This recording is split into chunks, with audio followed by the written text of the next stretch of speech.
Finally, an old man.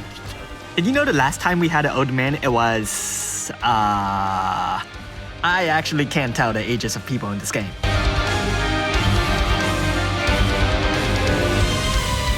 Dioxus' Trustmaster reward is his heavy armor. With strong attack, defense, and spirit, the armor also tops everything off with a Dragon Killer Plus. Pretty good, though honestly I was hoping for something a bit more rawr. His Super Trustmaster reward is a Chainsaw Greatsword. Did you know there's a 3-star unit with a Chainsaw Trustmaster reward? This two-handed greatsword has the same attack as every other awesome greatsword in the game, but it also packs the massive Man-Eater +1 only matched by Gilgaman's own Super Trustmaster reward. However, when equipped onto the Dio here, he'll gain an extra 500 attack. On to his active abilities. Dioxus has one magic spell, Darka, which imbues Dark onto your team and boosts their Dark damage by 35%. Elemental Burst, Dark, is available at EX +2. Blade of Carnage deals Dark damage that chains of Stardust Ray. The Limit Burst is thankfully not locked behind EX +2. Nothing in this world is truly indestructible, except for the limitations of EX +2, will boost Dioxus' Dark damage by 40%, his attack by 250%, and his Limit Burst damage by 200%. The ability's turn duration doesn't really match the cooldown. Fatal Black Fang deals Dark damage at chains of Absolute Mirror of Equity, inflicts a 120% Dark Imperil, and fills his Limit Burst gauge by 1/10 if it's at max level. Elimination Fang deals flexible damage to chains of Bolting Strike. Dark Illusion will let your team evade 2 attacks. Passives. With his Trustmaster reward or Super Trustmaster reward equipped, Dioxus gains a whopping 1,250 attack, plus an Omni Killer. He may look like he already has that, but unfortunately that's also locked behind EX +2. However, the Limit Burst damage and Limit Burst regen aren't part of the premium package, and are available at base. He prefers to carry a single weapon, meaning half the cap to the chain limit boost. At the start of the battle, he'll automatically cast Preemptive Limit Burst boost, massively strengthening the damage modifier of his Limit Burst, but only for the first 5 turns. His normal attack has been changed to attack, filling his Limit Burst gauge by 1/10. At EX +2 he gets Warring Spirit, Omni Killer +1, and 500 extra attack. Let's look at his Limit Burst. Inflicts a 130% Dark Imperil, 80% defense break, boosts his attack by 200%, his Limit Burst damage by 150%, and deals Dark damage. Time to change forms. Dioxus' Brave Shift has a 4-turn duration and a 4-turn cooldown. On to his active abilities. Dioxus seems to lose his affinity to magic for some reason. Regardless, the abilities in this form will require half his maxed out Limit Burst gauge. Immoral Fang deals a single strong blow, though you'll probably want to double cast it if you really mean to use it seriously. Eternal Resentment will give Dioxus a strong double human killer, though, well, I guess there are only 4 of them that are better or equal after all. Oh, we're done. Passives. In this form, Dioxus has gained a few cool things. The Dark Lord armor will let him absorb dark damage, and should his HP fall under 30%, he'll automatically gain an attack and defense buff. If this doesn't sound great, it's because it's a passive from Veritas of the Dark, who actually got his ability awakened. Not that Dioxus can. Irreverent Leader will activate every turn, filling his Limit Burst gauge and giving him a big HP barrier. He also gains a bit more light resistance, but aside from that the main passives are the same. Let's look at his Limit Burst. Inflicts a 40% Greatsword Imperil and deals big dark damage that gets stronger the next 2 casts. Time to talk about leader skills.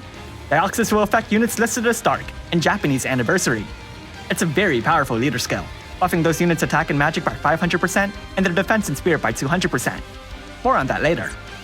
Let's rank Brave abilities. Blade of Carnage is stronger than Fatal Black Fang, despite the latter's existing utility. Time to make a damage rotation. On turn 1, cast Full Limit Burst. Nothing in this world is truly indestructible, and Fatal Black Fang if you need the Imperil. If you have someone to cover the buffs and debuffs, you don't even have to do this, and can instead start the battle on his Brave Shift. Anyways, on turn 2, activate his Brave Shift, and use his Limit Burst. On turn 3, use his Limit Burst. On turn 4, use his Limit Burst. On turn 5, use his Limit Burst. You're forced back from here, so alternate between buffs and debuffs as necessary as you wait for his Brave Shift. If you've got an EX +2 Dioxus, use the 3rd turn of his Brave Shift to cast his grandest buff, so that way you'll pair the biggest modifier with the biggest buff. So, EX2? Yeah, I guess. Unfortunately, they locked his grandest buff behind EX +2. A bit unfair when you consider everyone else has something that cool normally.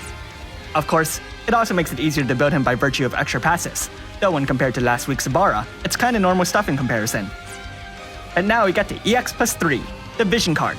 It boasts the highest attack and magic in the game, plus the best limit burst damage too. The one caveat is that every bonus effect only applies for dark units.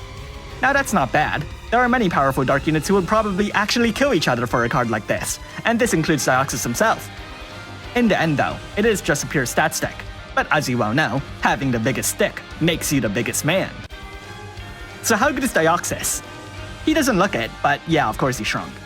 It's pretty stupid, especially how he doesn't really stand out to other premium units in the normal ways. His base stats are only equal to most other recent premium attackers, to the point that it's actually lower since he doesn't have other special game equipment.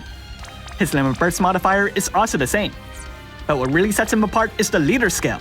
An extra 500% attack buff that other units can't replicate is obviously very unfair. Now I am making a big deal about this, but the truth is, even without it he'd be very powerful. Which makes sense given he's got the premium setup like all the rest. Before we look at his leader skill, let's go over the rest of his kit. The debuffs and support are average given he's just an attacker, to the point he'd honestly prefer you leave that kind of stuff to someone else. It's really telling given that the buffs and debuffs he does have don't last long enough for his entire Brave Shift run.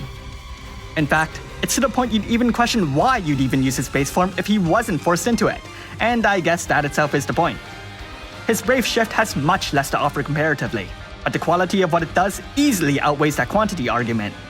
An instant limit burst every single turn is just free reign for Dioxus to run through everything with his chainsaw, and it helps that it packs the best Greatsword Impero in the game, alongside of course Cloud Trife. Once you get to EX+2, you'll likely want to incorporate his Grandest Burst, and that too is a big part in elevating his damage. His own human killer is admittedly powerful, and not a bad play at all if you're fighting a human anyways. Immortal Fang might look bad, but if you plan to seriously use it outside of dark damage, then you can actually make it work. This in large part is thanks to the extra boost from his leader skill and whatever else you've got, as otherwise the damage modifier just isn't that great. But on to the real draw of Dioxus, his leader skill. 500 is ridiculous, and even an extra 200 for defensive units is still 200 more than units who won't get that buff. Now the units who'll benefit are Dark and Japan Anniversary. Japan-iversary! The former is pretty obvious, containing notable contenders like Black Mage Gobez and Lilith, strengthened units like Sephiroth and Dark Reign, or recent powerhouses like Shantado or Ibarra. Interestingly, it also includes units like Pearl's not very useful base form, but unfortunately doesn't include Ciso's very useful Brave Shift, which, I mean, I want a nice thanks. The second category, Japan-iversary, includes previous anniversary units like the first tag team units and Esper Neo Vision Awakenings around that time. Units from the Return storyline, but not Golden Rizer for whatever reason, and Mid, who herself is pretty powerful, but what we'll really be looking forward to are future anniversary units. Now to be honest, one of those future units has a leader skill that affects all units from Final Fantasy Brave Exvius, and that's a category that very easily blows Dioxus out of the water. Any unit from Japan-iversary is likely from Final Fantasy Brave Exvius, so at that point the only reason you'd set Dioxus as your leader is to benefit dark units not from Final Fantasy Brave Exvius. It's still nevertheless a very viable choice, partly because Naked Rain just doesn't exist at the moment, and also especially because Dark packs several powerful contenders that aren't from this game. But ultimately premium is still premium, and just doesn't affect Rizer, which I think is the real nail in the coffin here.